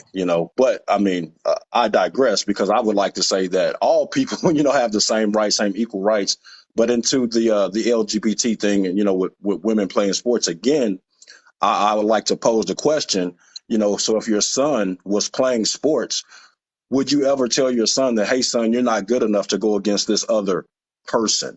You're not strong enough to go against this other person. So it's unfair for you to even put yourself in this competition with them. And I think what you're telling, what I think a lot of these people are telling their women or their daughters or girls is that, hey, that you can't compete with men. And I think I like to use sports as an allegory for life Well, because yeah, but sports. you don't Go ahead. want to. So, what are you Go ahead. suggesting that you would tell your? What are you Mhm. suggesting? You would tell your daughter she is physically capable of competing with men in sports? Yep, that's exactly right. Because that, if it was the situation, if that was the situation, because I know that I would never tell my son that he's not, because I have daughters and I have a son, and they are all athletic. And the point that I'm making is that I would never tell my son nor my daughter that they're not good enough to compete because sports is an allegory. You know, I mean, first of all, Yeah, only it's but you're not. village. I don't. I think you're. I gotta say, in my opinion, you're not. You're being dishonest with them. I mean, if you're a female, now you're talking Yep. about having sons. I get it. But if you got a daughter and you're telling her she is just as capable as competing with men in sports, I think Well, you're setting her up for failure. I don't think that in okay. Well, contact let's say. sports. Well, let me interject real quick. So the Olympics have been allowing trans people to compete since the 80s, right? So where are all Have the they? trans? Yeah, they have. So they've been allowing trans people to compete since the 80s. But I need people to show me all the trans people that have gold medals in women's sports or men's sport. You just don't see that, right? That is not something that you see. And again, and the point that I wasn't able to make, but the point is that sports is a game. Sports is a game. We all win. We all lose. You can't win them all. Guess what? If you lose the championship, you're okay. You know, you're going to go to your Yeah, life. I, You're going I to be gotta, and okay. I'm definitely an ally to the community, but I just vehemently disagree. And what I mean, if you took LeBron James and Yeah. he decided to transition to a female and he went and played in the WNBA, Yeah. there's no way in hell I'm going to believe his numbers would be equal to what he was doing in the NBA. He would Okay. suddenly be a historically great player in that league. He would. I mean, he's doing well in the NBA, but if He's he went historically to the great in the NBA. WNBA, huh? That's what I'm saying. He's doing that against men. So the point that I'm making, he's doing that at the highest level of sports. I will tell you right now that there are some high school women basketball players that can beat men high school basketball players. If you Yeah, take, but yeah. I hear So what I you're mean, you use saying, but LeBron. I really think that you're almost using Yeah. you're using the outliers as the norm. There may I be mean, a Serena Williams out there or you don't somebody think that's LeBron great. James is an outlier? You don't think LeBron James is an outlier, I Hansel? think you could take a bench player. I think you could take a Okay. bench player in the NBA, and if you put them in the WNBA, they would suddenly be a superstar. Okay. I mean, that might be true. You know what I'm saying? That may be true. They can't even. Well, hold on, Kelsey. They can't even dunk in the WNBA. So all of a sudden, all NBA players. well, I don't think there's well, anybody in the NBA that cannot dunk. None of them in the WNBA are dunking. So that alone would put you in a hierarchy compared so, to the entire league. but see, the problem is, Handsome, is the problem isn't at the pro level where people are complaining. They're having complaints at the high school level, right? That because once you enter into Even in professional the sports, yeah, but even at the collegiate level, let's take the NCAA. Most that's of those good. players can dunk as well. If you play Hmm. in NCAA sports as a male, you can dunk.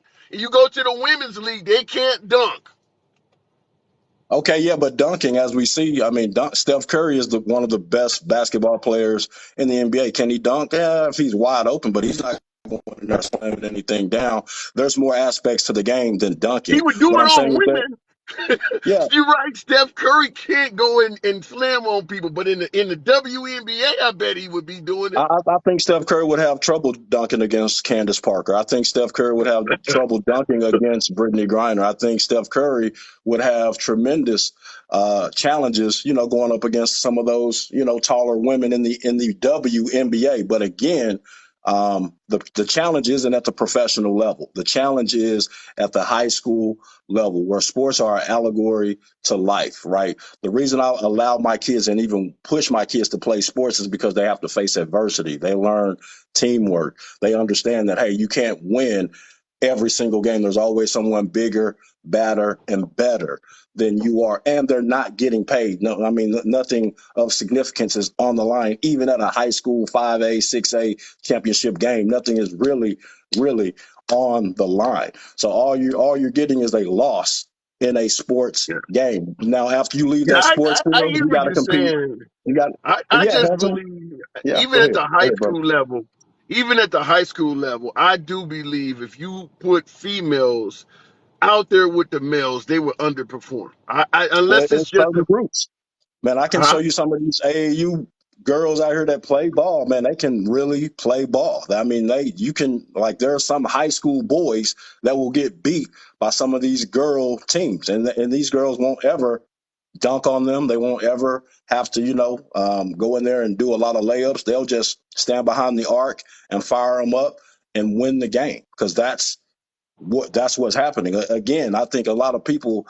I think the sports thing is just a way for them to say, "Hey, let's What attack about this sort of boxing? lifestyle." What we talking about basketball? What about boxing, Let's talk about it. MMA and things like that? You think women would be able to compete equally there too? Let me ask you. Well, I would say this: Are you prepared to get into the ring against Cyborg or Ronda Rousey yourself as a man? When I was Ronda Rousey's age, I would have fought her. I mean, I might have Okay. lost, but I don't know about that. With the proper Yeah. training, I'm 6'6", 300 pounds. So I mean, Ronda Rousey is about half my weight. I don't know, but Okay. I'm also 50.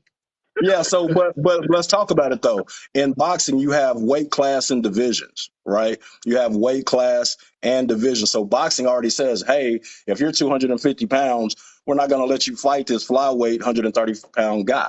And these are guys, right? So definitely we understand that there are size differences. But now I'm talking about if you are the same size, uh, You're talking about say Queen Latifah versus Mike Tyson. well, I think if Queen Latifah was a professional boxer, it might be a Well, more fair fight, but Queen Lania Latifah isn't. Ali. You're talking about Muhammad Yep. Ali's daughter. You Let's put talk her in the about it. ring with Mike Tyson. You think she got a chance? I don't know her weight class, but I'll definitely say she stands a much better chance. She stands a chance. You know what I'm saying? I don't know who really. I mean, you got to look at it, handsome. Not many men made it out the ring on 2 feet with Mike Tyson. You know what I'm saying? So again, Hey, we are I using think I, people who I are think competing just at the about highest level. every out of all of them dozens of folks that Mike Tyson beat over his career, I think all of them would have beat Muhammad Ali's daughter. That's my opinion. Maybe I'm wrong, but I think most of them Hmm. would have beat Muhammad Ali's daughter. But we have a difference of opinion. Maybe you're right. Maybe I'm wrong. But I don't think a woman getting in the ring, even if the same weight class, 200-pound woman versus a 200-pound guy, they've both been training on fighting. I don't think you're going to find a lot of women that are going to win those fights. But you I obviously. disagree. I disagree because I think it comes down to training, technique, heart, and will, and strength. And I think, and of course, as if women are as dedicated to the craft as Mike Tyson, and you're that size, and you've been boxing since you were 13, I think you stand a No, I chance. guess I the think you reason can I stand don't, a chance. I guess the reason I disagree is just simply how we were created. I mean, Okay. if a female bench presses the same amount of weight that a guy does, I don't Yep. think even their muscles are designed to develop in the same fashion. I just think that men have a natural biological advantage in terms of strength over women. No matter how much the woman trains, I don't think she's going to compete. I think the way there's just more muscle mass on a guy. But like I said, we disagree on that. I gotta move it on though, man. I appreciate you coming in. That was a good one. Is this our first time talking? I might have jumped in a few months back, man. I watch you often, man. I really appreciate what you do. You invite a different voice, and you allow it to go, and I love that. I know you may even feel a little differently than the way you talk, but I love the discourse because I think that's really how we get to solutions, man. So salute what you do, handsome, It's a pleasure. Come on back anytime, man. Appreciate that. for sure. All right, looking in the comments. Y'all still crying, says Chris. I don't get that. Just text each other. My goodness. What the hell? He the only person that don't mute people. Yeah, I don't mute anybody in here, Khalid. I do believe in the individual having their right to free speech, and I will stand by that as long as the TikTok gods allow me to run the program. The program, as always, will remain MAGA friendly. I make it clear liberals are welcome as well. Some topics folks favor, others they do not. In regards to this, though, it does seem like Danielle Penny, at least from the audience I've had, in the comments coming into the comment section that I've seen, this guy's going to do some jail time unless something really comes out in court. Because he also obviously got indicted after the grand jury heard what was presented. So he's climbing through the steps and not doing very well. Now, I get that Neely had an extensive criminal record, but that's going to be irrelevant. That's really going to be irrelevant. And I do believe most of the folks that are suggesting that Daniel Perry should never have been charged are using the criminal record of the deceased as the reason why. That's irrelevant in court. If that comes up, they're going to just yell sustained. It's very similar to the conversation we had yesterday in regards to folks suggesting that President Trump should not be charged because Biden, Hillary, and Pence all did similar things. Bringing that up in court, they're going to just yell objection, relevance, and most likely the judge is going to respond with sustained. That has nothing to do with this case, and I don't think that Neely's past criminal record has anything to do with what happened to him. Now, if he's threatening to kill people and things like that, all of that can be brought up because that all happened in the heat of the moment. But his priors, Daniel Perry did not know if he was facing an altar boy straight out of church or if he was facing a mass murderer. He didn't know any of that. So that has no bearing on his action. That is what we refer to as dirtying up someone. Just like in a lot of these cases, like when George Floyd, for instance, what is her name? Candace Owens. She did a video on George Floyd that covered every crime he's done basically since he was an adult. That's called dirtying someone up. You know, you shouldn't have sympathy for this person because this was a really bad person. Good riddance. Candace Owens did a video and she mentioned, yeah, the cop was wrong, but her entire video was dirtying up George Floyd. And that's happened in all these cases. Breonna Taylor, all of that shit came up. Even with Trayvon Martin, as I brought up, they brought up that he was smoking weed. He was a 17-year-old with no criminal record, so they found whatever they could come up with. And this was happening in this case. I had the belief, from what I heard, I was on the side of, look, the guy was just trying to be a good Samaritan, and unfortunately, the deceased just passed away in the process. And I was going to run with that.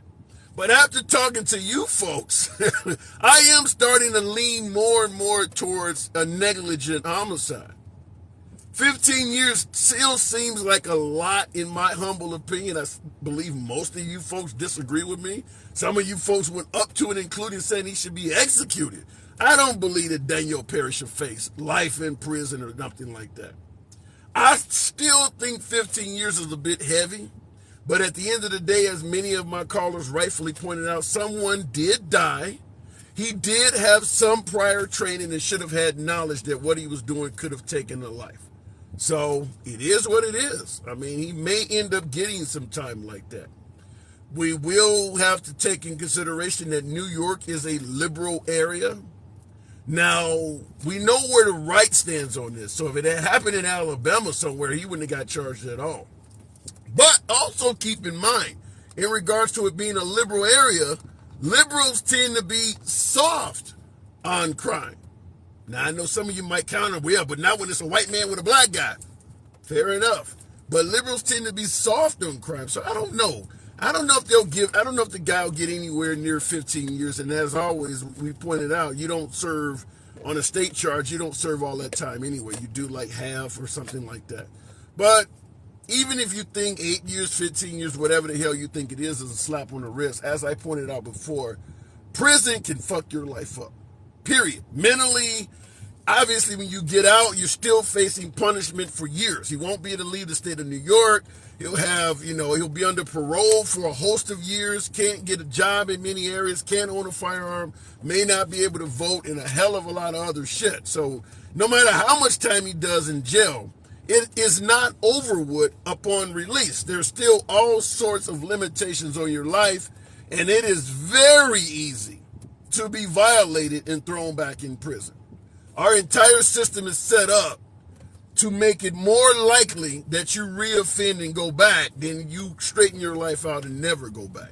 But we'll see all of that. And I see in the comments, Sage says he's white. He'll be fine. I would love to see what the recidivism rate is among white inmates that are released versus black. I would love to see that because you said he's white, he'll be fine. I don't know about that. So if Penny let the guy go and he unalived your wife, would you still have this stance? Chris in Texas, what you're doing is what I mentioned earlier. That's irrelevant, though. You're correct. If they let him go with a light sentence and he took somebody else's life, we wouldn't be happy about it. You're right. If he took my wife or my daughter or somebody that I have in my life, I wouldn't be happy about that. But this isn't Tom Cruise in the Minority Report. You cannot punish people proactively because of what they might do. In my humble opinion, that's the whole stance on the LGBT community, particularly the trans right now, is that we're placing limitations on the trans community because we believe they might be harmful to children. They haven't done anything at all yet. There's no huge incident of transgender people going in restrooms and assaulting. No, these laws are being passed proactively. You can't pass laws based on what you think someone would do. That's a problem in itself. Looking at KJ, limitations. Yeah, limitations. If you start talking about bathroom law, yeah, that's a limitation. I don't want this person doing that. I don't want clothes being sold. I don't want them on beer cans. I don't want them in cartoons. Yeah, because I think they're harmful to kids. That's a limitation, yes. If a woman can do this, but a transgender woman can't do it, that's a limitation. I don't like transgender women. That's the viewpoint folks are presenting, is that, well, they're not saying they don't like them, but they're acting in a way that would make it clear they don't like them. But they're not going to come out and say that. I don't ban the books. They keep them out of schools. If you want to buy them for your kids, go buy them. What about the notion that if you don't want your child to read a book in school, just tell the librarian, don't let my child take that book out? If you feel a book that's in school is inappropriate for your child, but I don't as a parent, why are you banning now my child from having access to the book as well? If you don't want your child reading the book, tell your kid, don't read that. Make sure the school doesn't give it to them. But all the other parents that think that book is okay should not be denied access based on your judgment. That is what is happening. That's wrong. You're taking somebody else's freedom away. Exactly, that's all it takes. Don't sign the permission slip yeah, exactly. You could tell the school what books you don't want your child to read, but your statement should not apply to my child. And that is what's happening now, is that you're banning books for everybody in that school. That's wrong. That is wrong in itself. Looking at the comments, hiding behind the Bible, the worst book of lies ever written. Wow, sexy sharpshooter. I will say this. I'm not going to say that the Bible is the worst book ever written, but the Bible can be, you want to talk about books talking about sexuality or violence. The Bible, every turn in the Bible tells you if you don't believe in God, something horrendous will happen to you. You'll turn into a pile of salt. You'll burst into flames. You'll die an eternal death where you're set on fire forever. I mean, if you want to talk about a book that could frighten the hell out of a kid, I'll assume the Bible should qualify. The Bible probably should qualify in that because it corrupts our kids and is bad for the country. Everybody has an opinion of what they believe is bad for children and bad for the country. You are entitled to that opinion. But that opinion should apply to you and your kid. You should not be able to force someone else and their child to adhere or be limited by your thought process. That is where it should end. And that is where the problem is now, is they're taking books out of the school completely. So one parent has a problem with a book and the entire student body no longer has access to it. How is that right? Like I stated, what if one parent has a problem with the Bible and the Bible is removed? Would you be okay with that? Some would point out that has actually happened before. And I don't recall anyone on the right saying, yeah, I guess that parent thought the Bible was wrong, so it should be removed. No, you thought that was wrong. So why isn't it wrong in this case? And can be said for what you're saying. I don't quite get that. Tammy Rushing. They did remove it already. Yeah, and the right went apeshit when the Bible was removed. Went apeshit about it. So it becomes a case of, I don't want you removing books that I like, but I'm okay with books being removed that I don't like. If it's wrong when the liberals or the atheists remove the Bible, then it's going to be equally wrong when other folks decide other books should be removed. I think folks are just playing the game from the side they favor. The Bible, religion, the American flag, all removed. The American flag, what school has the American flag been removed from? I have not heard that.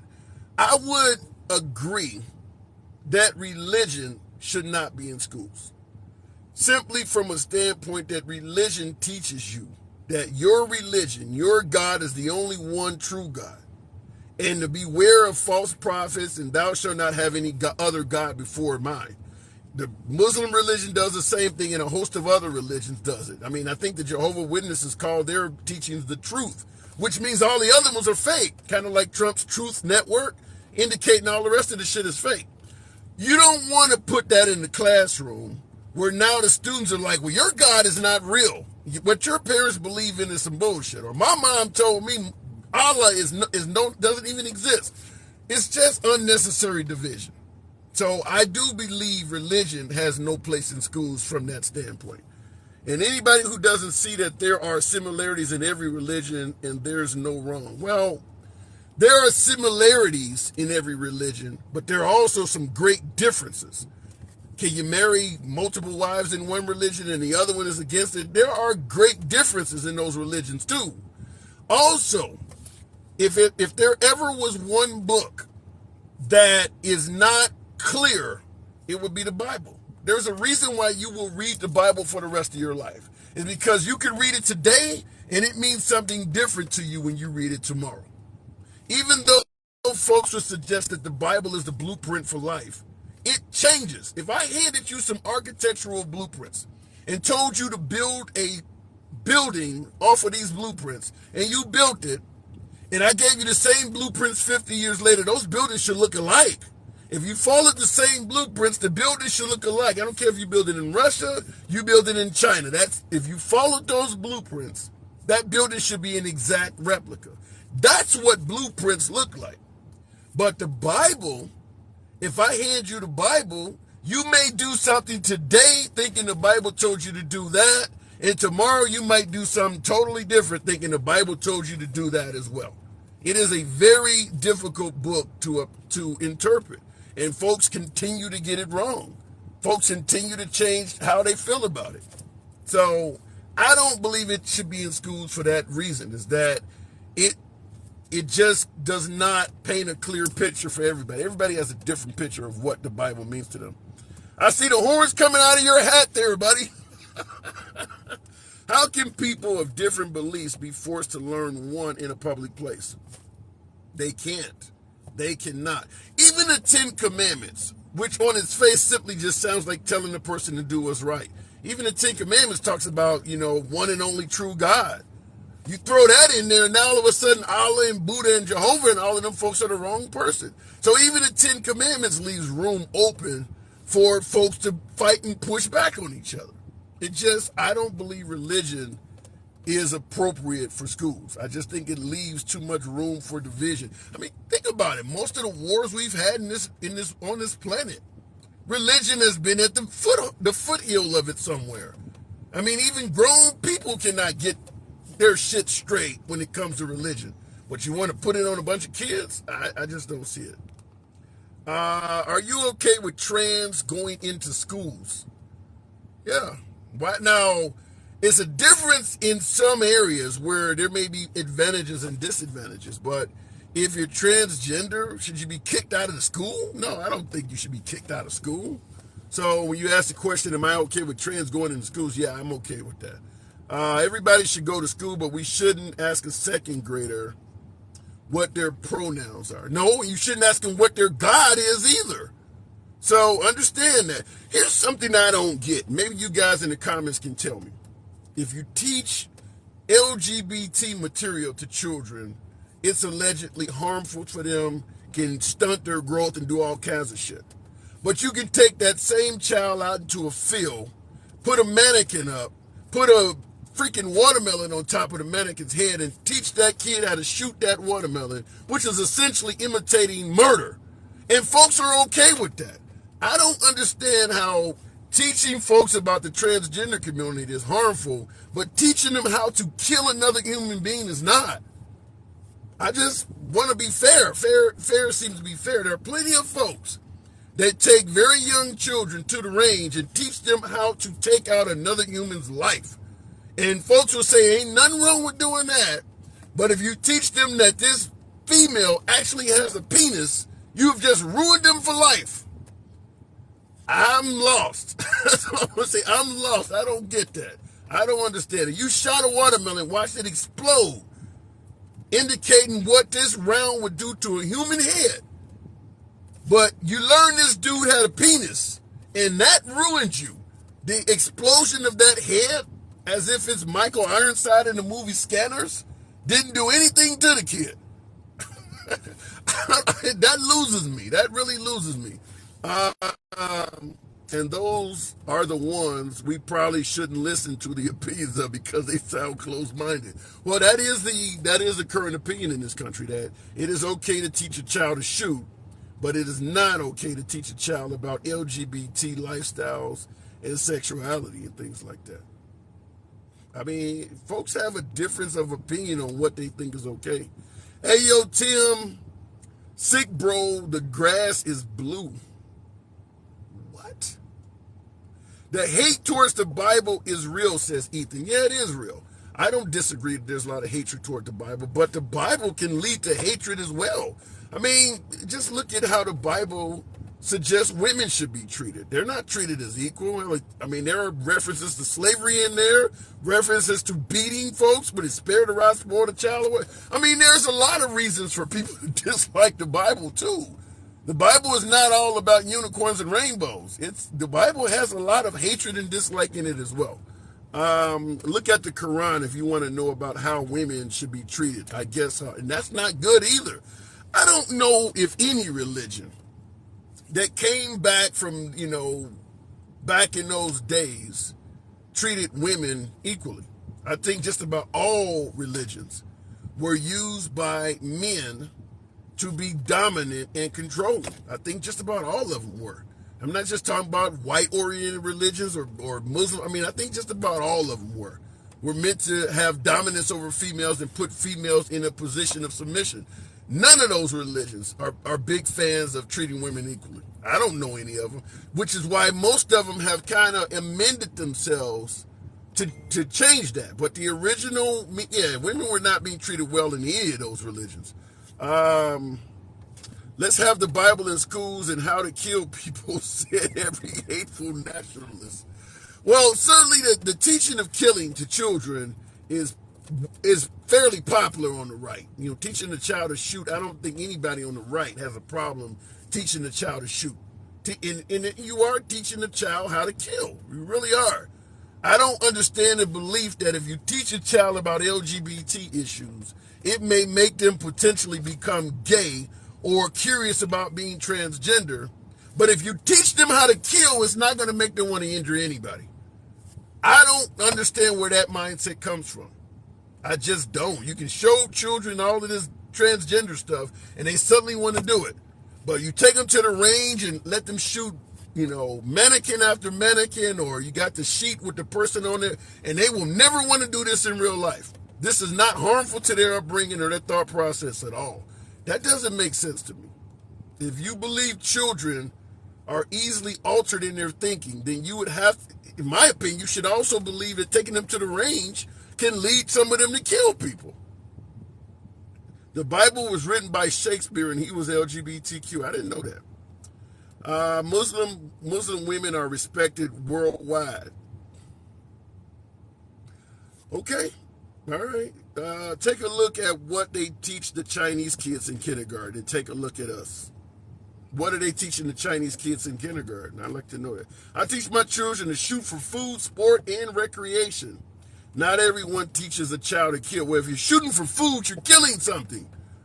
That's killing in itself right there. If you're shooting for food, you're killing something. And we're assuming that the child will know only shoot what you need to eat. Don't go shooting for fun. Just only shoot exactly what you need to eat. We're assuming the child is that responsible. And they won't just go out and start shooting for fun. I don't know why we think the child will handle shooting so much more responsible than LGBT material. If you believe a child's mind is easily swayed, putting a gun in the child's hand should qualify as something that's harmful to him. Pork is the food of the devil. That sounds like Middle Eastern talk there. If you teach that child right, yes, my children know human life is precious, then why don't they know human sexuality is precious? If you can teach your child to handle a gun with respect, why do you believe LGBT material is going to turn them into some kind of freak? If they're respectable, they're going to be respectable with that material as well. You teach them to respect the firearm in life first. Then you teach them to shoot and hunt. Well, teach them to respect the material they're reading in schools. Then you can let them grow up and make a decision for themselves. Why don't it apply both ways? That if a child can respect a gun, why can't they be taught to respect a book, a pamphlet, or a movie? I'm still clueless. Have that same energy that you have for the Bible and teaching kids about guns, sir. I promise you, I need the difference between human life and the pig we raise. I promise you, I guess I'm saying you said you know the difference between human life and the pig we raise. Hopefully.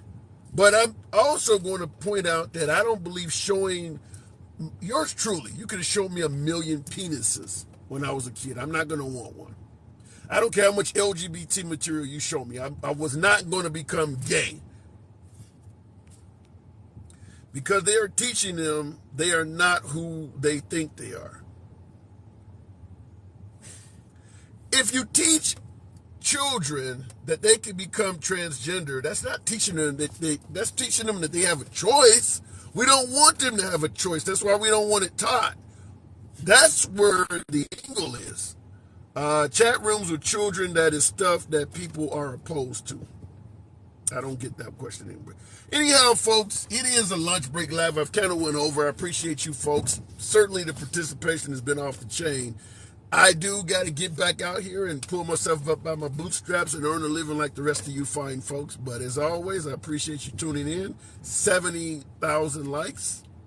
Can't argue with that. Some active thumbs in here. Real quick before I go, yeah, it does seem like Danielle Perry, based on the commentating of this audience, is probably going to do some jail time. Probably will affect Good Samaritans in the future because of what's happened. It's your boy Tim, the handsome liberal. Gotta go.